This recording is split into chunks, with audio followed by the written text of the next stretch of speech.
8 persona janë arrestuar pas arratisjes së Altin Docit nga Spitali i Durrësit, ngjarje që tronditi vendin një ditë më parë. Mes të arrestuarve janë Aulon Çuko, krye infermier, Desdemon Pazaj, zëvendës shef policie, 5 efektiv që shoqëronin të burgosurin dhe një grua, Violeta Uka, specialiste informacioni. Altin Doci, akuzuar për vrasje dhe pjesëmarrje në organizatë kriminale, arriti të largohej duke mashtruar policin që e ruante, duke pretenduar se donte të shkonte në tualet. Jashtë spitalit ai u largua me një mjet tip Audi A7 me targa të vjedhura, i cili ishte pjesë e planit të arratisjes sipas hetimeve. Kontrolle janë kryer në disa zona të Tiranës, përfshirë Astir, Don Bosco, Selit dhe Ysberisht, ndërsa rruga lidhse me Durrësin u monitorua në Ndroq. Ndoci konsiderohet person me rrezikshmëri të lartë pasi akuzohet për përfshirje në masakrën e Bradasheshit dhe disa vrasje të tjera, duke qenë pjesë e operacionit Plumbi i Artë. Hetimet dhe kërkimi i tij vazhdojnë intensivisht. Një ngjarje e rëndë ka tronditur Kulcyrën ku një 30 vjeçare dyshohet se është dënuar nga vëllai dhe xhaxhai i saj. Sherri familjar ka nisur pas kërkesës së vajzës për divorc nga bashkëshorti i saj, të cilin familja nuk e pranoi. Policia njofton se pas një debati të ashpër, familjarët e morën forcërisht me makinë dhe e çuan në banesën e xhaxhait. Atje dyshohet se vajza u dhunua fizikisht. Për ngjarjen janë referuar materialet në prokurori dhe ka nisur procedimi penal ndaj këtyre shtetasve, të gjithë banues në Tiranë. Dhe një 43 vjeçar banues në Kulcyr, i cili dyshohet se kishte dieni për rastin, por nuk e kallëzoi atë në polici. Hetimet për këtë ngjarje të rëndë janë ende në zhvillim e sipër. Për herë të parë në histori, një gjykatë italiane ka njohur zyrtarisht ekzistencën e një mafie të bashkuar në Lombardi. Megatimi Hidra ka zbuluar një aleancë të qëndrueshme mes 3 organizatave historike mafioze, Cosa Nostra, 'Ndrangheta dhe Camorra, të cilat nuk veprojnë më të ndara, por ndajnë territore, fitime dhe strategji kriminale. Sipas hetimeve, kjo strukturë funksionon si aleancë horizontale pa dhunë spektakolare, duke u fokusuar te trafiku i drogës, pastrimi i parave, mashtrimet fiskale, superbonusi 110% dhe fondet Covid. Janë dokumentuar edhe kontakte me politikanë, bankierë dhe zyrtar publik për ndikim dhe kontroll vote. Nën hetim janë përfshirë edhe disa shtetas shqiptar, por jo në nivele drejtuese. Deri tani janë dënuar 62 persona, ndërsa procesi ka çuar në rreth 500 vite burg dhe konfiskimin e 450 milionë eurove. Prokurorët theksojnë se Milano tashmë konsiderohet territor mafioz, ku krimi infiltron drejt për drejt ekonominë ligjore. 5 shtetas shqiptar kanë rënë në prangat e policisë spanjolle të dyshuar për trafik ndërkombëtar të lëndëve narkotike.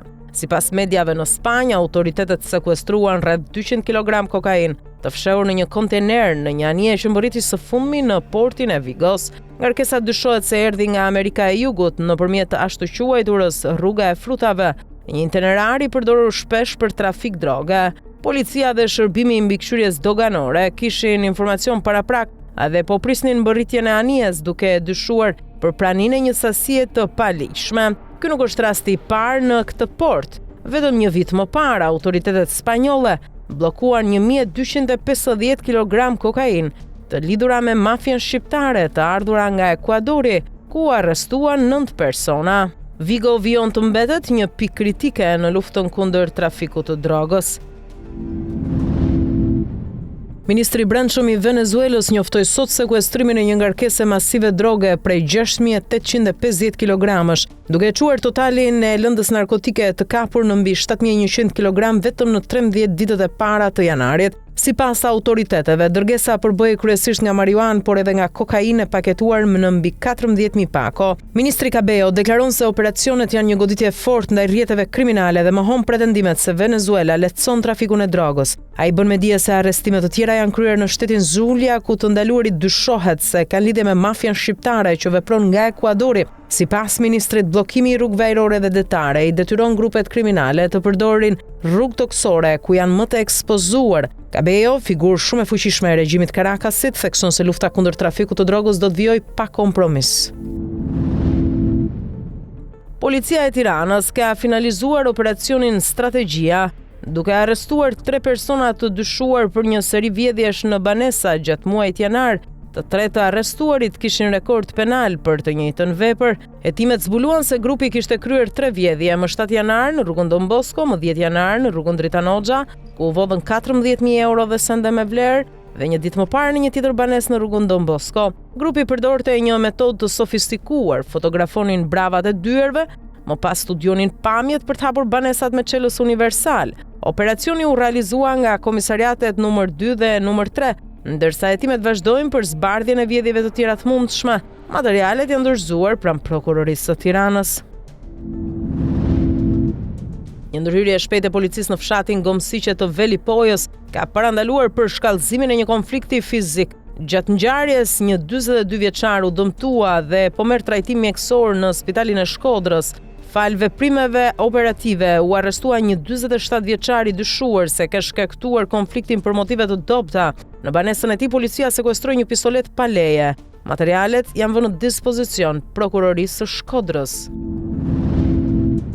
2 persona janë vënë në hetim nga policia të dyshuar për trafikim automjetësh luksoze të vjedhura drejt Shqipërisë. Sipas autoriteteve, një 36 vjeçar dyshohet se ka trafikuar një automjet tip Benz me vlerë rreth 80.000 euro, i cili rezultoi vjedhur në Zvicër. Po ashtu në hetim është vendosur edhe një 29 vjeçar i dyshuar se ka trafikuar një automjet tip Opel me vlerë rreth 10.000 euro, i vjedhur në Itali.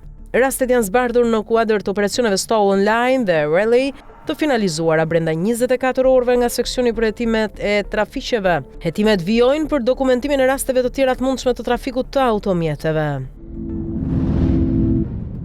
Një aksident i rëndë ka ndodhur në Tajland, ku një tren pasagjerësh u godit nga një vinç ndërtimi, duke shkaktuar 28 viktima dhe 64 të plagosur.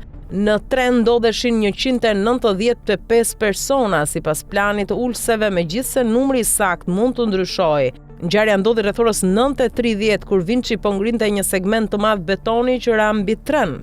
4 vagon dolën nga shinat, 2 të parët u shkatruan, ndërsa vagonet e 3 dhe 4 u dëmtuan dhe u shkëputën nga treni. Zëvendës kryeministri dhe ministri i transportit kanë urdhëruar një hetim të plot dhe gjithëpërfshirës. Ky aksident vjen pas një serie ngjarjesh fatale në Tajland, përfshirë shembjen e një kulle dhe aksidente infrastrukturore që kanë shkaktuar qindra viktima. Sipas fondit kompensimit të punëtorëve, mbi 4.500 punëtorë janë vrarë ose plagosur në aksidente ndërtimi i vitet e fundit, duke nxjerrë në pa problemet me sigurinë.